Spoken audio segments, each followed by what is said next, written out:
এবং বিশেষ করে প্রত্যন্ত এলাকা থেকে আজকের এই অনানুষ্ঠানিক সৌজন্য সাক্ষাৎমূলক এই যে সভা, এই দেখা সাক্ষাৎ, মত বিনিময়, ভালোবাসা বিনিময়, কষ্টের বিনিময়, আজকের এই সভায় আপনারা যারা উপস্থিত হয়েছেন এবং এই সভাকে সফল করার জন্য যারা বিহাইন্ড দ্য সিন কাজ করেছেন এবং আজকে আমাদের মাঝে এখন ইতিমধ্যে উপস্থিত যিনি হয়েছেন আমাদের সকলের শ্রদ্ধেয়জন, বাংলাদেশ জাতীয়তাবাদী দলের যে জেনেটিক প্রোডাক্ট বংশীয় বিএনপি,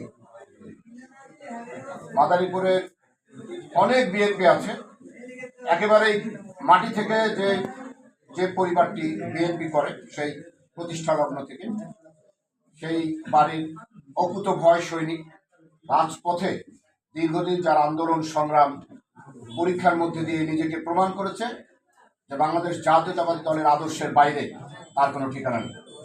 ছাত্রদল মাদারীপুর জেলার সাবেক সভাপতি, যুবদল মাদারীপুর জেলার সাবেক সভাপতি, আমার শ্রদ্ধেয় মামা জনাব মোফাজ্জল হোসেন খান। এই 16 বছর রাজনীতি আমরা ভাইয়েরা, একটু প্রিয় ছোট ভাইয়েরা আমার কথাটা একটু শুনো, একটু সময় নেবো ভাইয়া, মনোযোগ দিয়ে শুনো, ইনশাআল্লাহ ভালো লাগবে তোমার।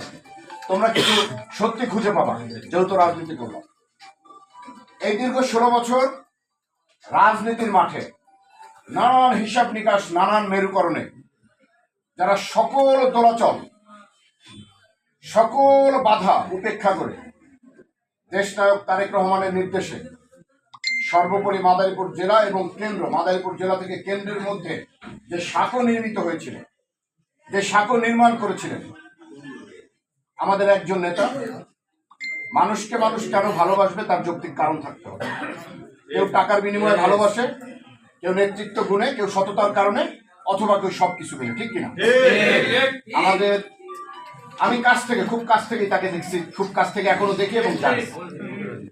আমাদের সকলের প্রিয় বড় ভাই, প্রিয় নেতা তারেক রহমান এবং জিয়া পরিবারের অত্যন্ত বিশ্বস্ত। সর্বোপরি এই যে সদ্য সমাপ্ত গণতন্ত্র মুক্তির এই আন্দোলন এবং ছাত্র জনতার ঐক্যবদ্ধ বিপ্লবের মধ্যে দিয়ে রাজপথে যে আন্দোলন সংগঠিত হয়েছে, সেই আন্দোলনের সম্মুখ সমরে যিনি জীবনকে বাজি রেখে যুদ্ধ করেছেন আমাদের প্রিয় বড় ভাই, প্রিয় নেতা জনাব আনিসুর রহমান তালুকদার। আমরা তার সাথে রাজনীতি করি। আমি ব্যক্তিগতভাবে তাকে আমার রাজনৈতিক শিক্ষক হিসেবে মনে করি। রাজনৈতিক শিক্ষক আবার কি? রাজনীতিতে একটা শিক্ষা আছে, রাজনীতিতে একজন টিচার লাগে। ওনাকে দেখে আমি দেখি যে কিভাবে এই প্রতিকূল পরিবেশের মধ্যেও হৃদয়, শরীর, মন, সাহসকে একত্রিত করে নিজেকে একটি দুর্বার শক্তির মহিরূপে পরিণত করে সকল অপশক্তি বাধার বিরুদ্ধে ঝাঁপিয়ে পড়ার যে দুর্দম সাহস, সেটি আমি ওনার কাছ থেকে শিখছি। পেট খালি, আমার এমনও মনে আছে আমি খোকন ভাইয়ের সাথে সকাল 7টা, 6:30টার সময় প্রোগ্রামে বেরোইছি, সন্ধ্যা 6টা, 6:30টার সময় আমরা বাসায় ফিরতে পারিনি। সর্বোচ্চ আমার মনে আছে আমরা শুধু পানি খাওয়ার সুযোগ পেয়েছিলাম। সেও রাস্তায় পড়ে গেল, আমি দেখছি চলতেছে, আমিও পড়ে যাই, কারণ আমি শিখতেছিলাম আমাকে অনেক দূর হাঁটতে হবে, কারণ আমি জানি উনি লম্বা রেসের ঘোড়া রাজনীতির মাঠে। খোকন ভাইয়ের সাথে রাজনীতি করি কারণ খোকন ভাই মাঠেই রাজনীতি করে, সে কারণেই তাকে ভালোবাসি। এইখানে আজকে যারা উপস্থিত, এইটা আমার সাথে শাহিদ, সেলিম মুন্সি, মিরাজ, আতাউর, সুমন, এই রাসেল ফরাজি, মামুন, রানা, আমার বন্ধু মুরাদ, এই আমাদের একজন বললাম জুয়েল, বোরহান ভাই, ইকবাল, এই যে যারা, আমি সবার নাম বলতে পারছি না, এই যে যারা, শাহজাহান, সুজন, যারা আছে, রফিক, আমাদের ইব্রাহিম, অলিল, এই ইব্রাহিম, আমাদের হান্নান, মানে আমি সরি, আমি সবার নাম মুখস্থ বলতে পারতেছি না, মানে আমি উদাহরণস্বরূপ বললাম। আমি কিন্তু মানে এই চোখ দুইটা, অনেকে বলে ভাই আপনি তো চিনবেন না, এই চোখ দুইটা কিন্তু অ্যালবাম হয়ে গেছে, কেউ ফাঁকি দিতে পারবে না। রাজনীতির মাঠে কেউ এসে বলবে, বকাবাজি করবে যে ভাই আমি তো 16 বছর ছিলাম, বয়স 17 বছর পরে 16 বছর যাবত আন্দোলন নিয়েছি। আবার অনেক সিনিয়র কেউ আমরা চিনি, আমাদের সাথে এটা করার সুযোগ কেউ পাবে না, আমাদের কাছে মুখস্থ। একদম প্রত্যেকটা মানুষের চেহারা ঠিক। তো যাই হোক, আজকে যে বিষয়গুলো এতক্ষণ আলোচনা হয়েছে আমি সেই বিষয়গুলো আলোকপাত করতে চাই। প্রিয় ভাইরা, একেবারে বুকে হাত দিয়ে, এখানে আমার অনেক প্রায় 25-30 বছরের পুরনো ছোট ভাইরা যারা এই যে মামুন, রানা, সুমন সহ যারা, এই জুয়েল, এই একটু আগে সুমন ছিল, আমাদের উজ্জ্বল ছিল, আরো বেশ কিছু আছে।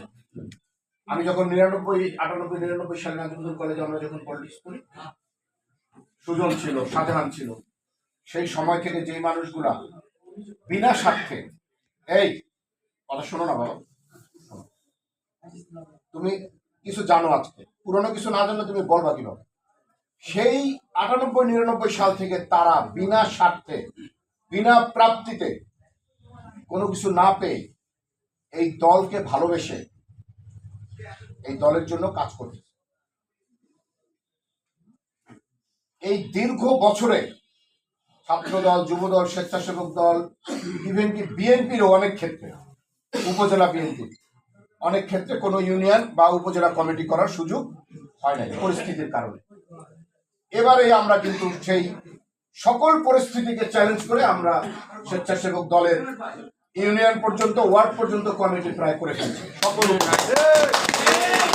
এবং সামনে শ্রমিক দলেরও কমিটি যাবে, যুব দলের যাবে, ছাত্র দলের যাবে এবং কলেজ যাবে। আমরা যখন কলেজে নির্বাচনমুখী রাজনীতি করছি, আমাদের সম্পর্কটা তখন থেকেই তৈরি হয়েছে, শুধু ছাত্রদের সাথে না, আমরা সম্পর্ক তৈরি করছি ছাত্রদের অভিভাবকদের সাথে।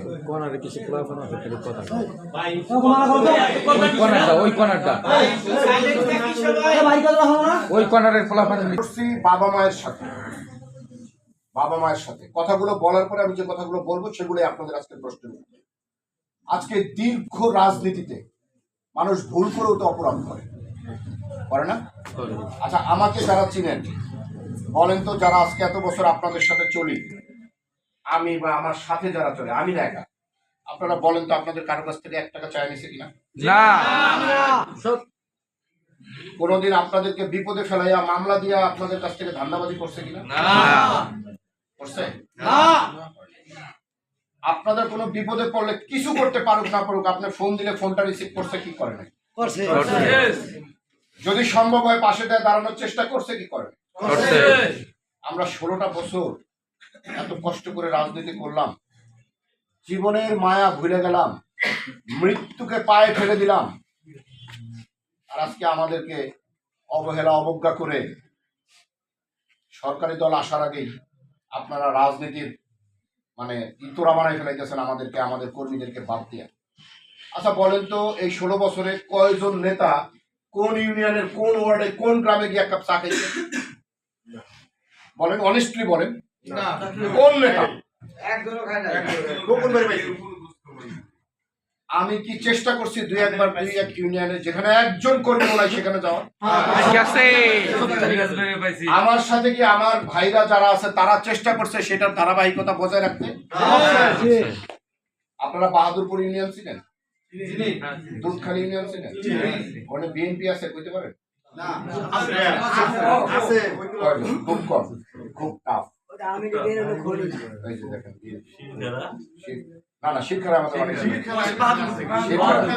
দুধখালি বাহাদুরপুরে শোনেন কিভাবে রাজনীতি ধরে রাখছি, কিভাবে রাজনীতি করছি।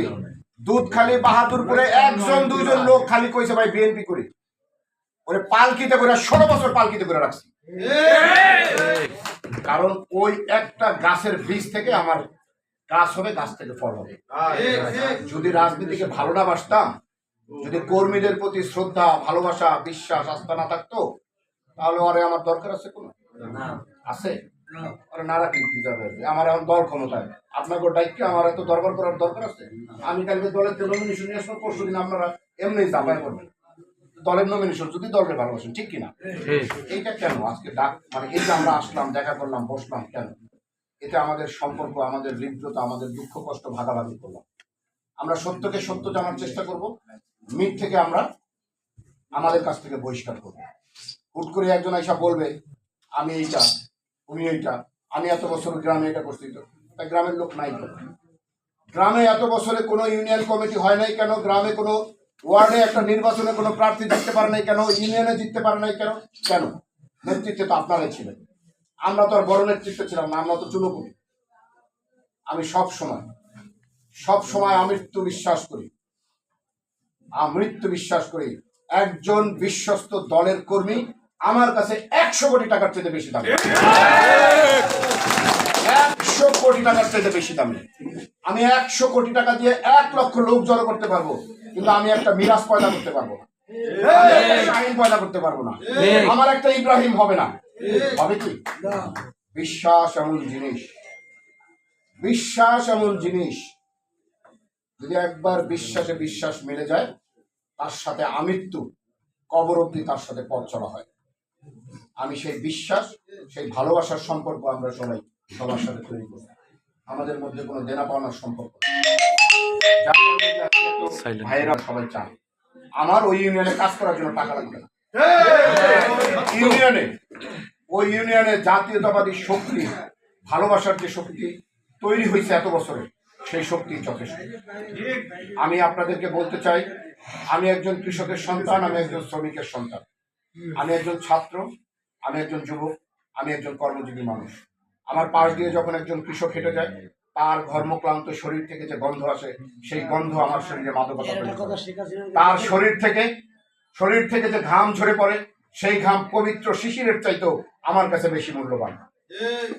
একজন শ্রমিক যখন আমার পাশ দিয়ে হেঁটে যায়, সেই শ্রমিক, আমি তাকে আমার নিজের পরিবারের একজন অংশ মনে করি। আমি কখনোই কোনোদিনও আমরা ব্যক্তিগতভাবে আমাদের কোনো কর্মীকে সে কি করে, কে কি, সেভাবে মূল্যায়ন করিনি। আমরা সবসময় চেষ্টা করেছি একজন মানুষ, একজন দলের কর্মী, একজন সত্যিকারের সে জাতীয়তাবাদী আদর্শের ধারক, একজন বিশ্বস্ত মানুষ, সে এই দলের একটি বড় শক্তি, বড় সম্পদ। সেই কারণেই এই সম্পদকে বাঁচিয়ে রাখার জন্য আমি আমার সর্বোচ্চ জায়গা থেকে তাদের জন্য কাজ করেছি। আপনাদের প্রতি আমার আহ্বান থাকবে, আজকে অনেক সময় আপনারা যারা কষ্ট করে এই ঠান্ডার মধ্যে গ্রাম থেকে এসেছেন, আপনাদের প্রতি কৃতজ্ঞতা জানানোর ভাষা আমার নেই। তবুও বলতে চাই, আগামীর যে নির্বাচন, সেটি উপজেলা হোক, পৌরসভা হোক, জাতীয় সংসদ হোক, ইউনিয়ন কাউন্সিল হোক, ওয়ার্ডের নির্বাচন হোক, যেই নির্বাচন হোক, বর্তমানে দেশনায়ক তারেক রহমান আগামীতে একটি মেধাভিত্তিক বাংলাদেশ গড়ার জন্য কাজ করতেছে। মেধা ভিত্তিক রাজনৈতিক বাংলাদেশ, অর্থাৎ মেধা, যোগ্যতা, সততা, নিষ্ঠা, শ্রম এবং তার অতীতের কর্মকাণ্ডের ভিত্তিতেই একজন নেতৃত্বকে বিশ্লেষণ করে তার নেতৃত্ব নির্ধারণ করা হবে। সুতরাং আমাদের কারণেই হতাশ হওয়ার সুযোগ নাই। এমন কেউ নাই যে মাটি থেকে আমার শিকড় তৈরি হয়েছে, এমন কেউ নাই যে সে আমাকে শিকড় থেকে উপরে মাদারপুর থেকে ফেলে দিতে পারে, একমাত্র আল্লাহ ছাড়া।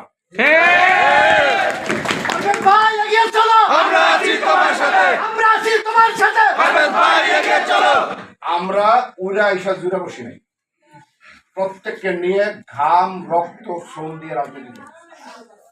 কোনোদিন কারো কাছ থেকে 1 টাকা নিয়ে রাজনীতি করি নেই। বহুত কষ্ট করছি, চরিত্র বেচলেও বেচতে পারতাম। অনেকের চরিত্র কিন্তু আমরা জানি, অনেকের আমলনামা কিন্তু আমরা জানি 5 তারিখের পরে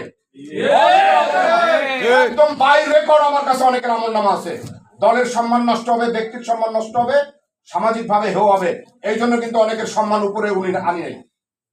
বেশি বাইসারি যদি কেউ করে, আর কেউ যদি মনে করে জুইরা ঈশা জুড়ে বসছে, তারে ধাক্কা দিলেই পড়ে যাবে, তাহলে কিন্তু খবর আছে, বলে দিলাম। আর আমার কর্মীদের সাথে আমি সেদিন একজনকে বলছি, আমার গ্রামের একজন কর্মীর সাথে যদি কেউ শহরে বসে মনে করে যে গ্রাম থেকে ঠেলা দিয়ে ফেলে দাও, আমার বিরুদ্ধে অভিযোগ আছে, আমি বলে খালি গ্রামের লোক লই পলিটিক্স করি, এই অভিযোগ আমার বিরুদ্ধে আনা করে আছে। আমি গ্রামের লোক লই পলিটিক্স করবো। তোমার শহরে ভোট কতজন, তোমার শহরের লোক কতজন, তোমার শহরে ঢাকার শহরে যখন আন্দোলন হলো, সেই আন্দোলনে তুমি বলতে পারলা ইউনিয়ন থেকে 50 জন নিয়ে আসো, ওরা খাইয়া না খাইয়া শামীম আসো সেখানে, দাঁড়া এই শামীমকে চিনেন আপনারা? খোয়াজপুরের লোক ছিলেন, বাইরের লোক চিনেন।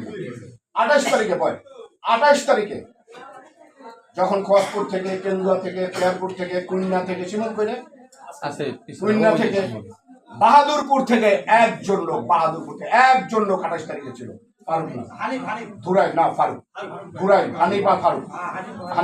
ধুরাই, দুধখালি থেকে 2 জন লোক, শিরখারা থেকে 2 জন লোক, অর্থাৎ প্রত্যেক জায়গা থেকে এই মানুষগুলো 28 তারিখে সকাল 11:30টায় প্রথম, এমন কারো বাবা যদি বলতে পারে যে প্রথম যে সাউন্ড গ্রেনেড কয়টার সময় ফুটছে সেটা যদি অনেকে বলতে পারে, তাইলেই আমি রাজনীতি ছেড়ে দেবো, বলুক মাদারি। ঠিক 11:30টার সময় সাউন্ড গ্রেনেড প্রধান বিচারপতির বাড়ির সামনে যখন ফুটছে, তখন থেকে আমাদের আন্দোলন শুরু হয়েছে, তখন থেকে আমাদের প্রতিরোধ শুরু হয়েছে। ঠিক 11:30 সাউন্ড গ্রেনেড ফোটার পরে আমরা নাইটিঙ্গেলের মোড় থেকে 71 হোটেলের মোড় থেকে সবাই বের হয়ে কাকরাই নাইটিঙ্গেলের মোড়ে গিয়ে প্রথম প্রতিরোধ করছি পুলিশের সাথে। প্রথম 7-8টা টিয়ার সেল আমার গায়ে লাগছে, আমাদের সাথে লাগছে, মুখ দিয়ে কুত্তার মতো ঝোল বেরোয় গেছে। রাস্তায় পড়েছিলাম ওই যে শামীম ফারুকরা কুত্তার মতো, আমরা বিলাই মরা বিলাইয়ের মতো টাইনা নিয়ে আসছে। এত সোজা সই শুরু করে দিচ্ছেন। বিরোধী দলের আমলে ফোন দিয়ে পাগল বানিয়ে ফেলেছেন। সরকারি দল আসছে পরে আপনি প্যাকেজ প্রোগ্রাম শুরু করছেন। আপনার বাড়ির লোক, আপনার পাশের লোক ছাড়া আর গ্রামগঞ্জের আর শহরের আর কোনো নেতারা আপনি ডাকবেন না। আপনি একলাই পলিটিক্স করবেন, একলাই গিলবেন, আর বাকি সব পাইছে আসছেন।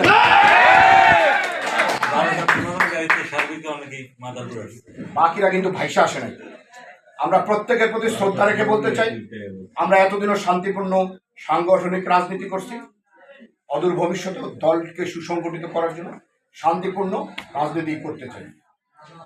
আমাদেরকে যদি ডিস্টার্ব করেন তাহলে আমরাও ডিস্টার্ব করব, আর যদি শান্তি চান তাহলে ডিস্টার্ব করা বন্ধ করেন।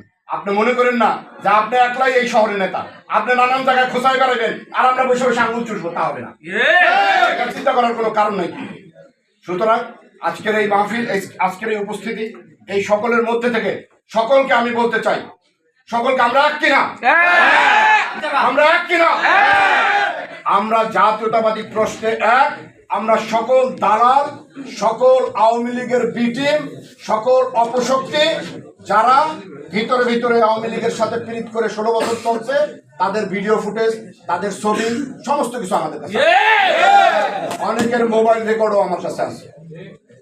আমি শুধু সম্মানের কথা চিন্তা করে কিন্তু ছাড়ি নাই। আর আমার যদি একটা থাকে, চ্যালেঞ্জ করে বললাম, এই যে সবগুলা ক্যামেরার সামনে একটা থাকে আওয়ামী লীগের সাথে কোনো আতাতের, তাহলে আমি আমাকে এইসব বলবেন, আমি রাজনীতি ছেড়ে দিব রাজনীতিটা। সুতরাং ভাই, আমি সকলের উদ্দেশ্য বলতে চাই, আমরা এক এবং অবিচ্ছেদ্য ঐক্যবদ্ধ, ঠিক কিনা? আজকে অনানুষ্ঠানিক, এই কারণে এই কয়েকজন লোক, যেদিন অনুষ্ঠান করব সেদিন এর চাইতে 50 গুণ বেশি লোক নিয়ে করব।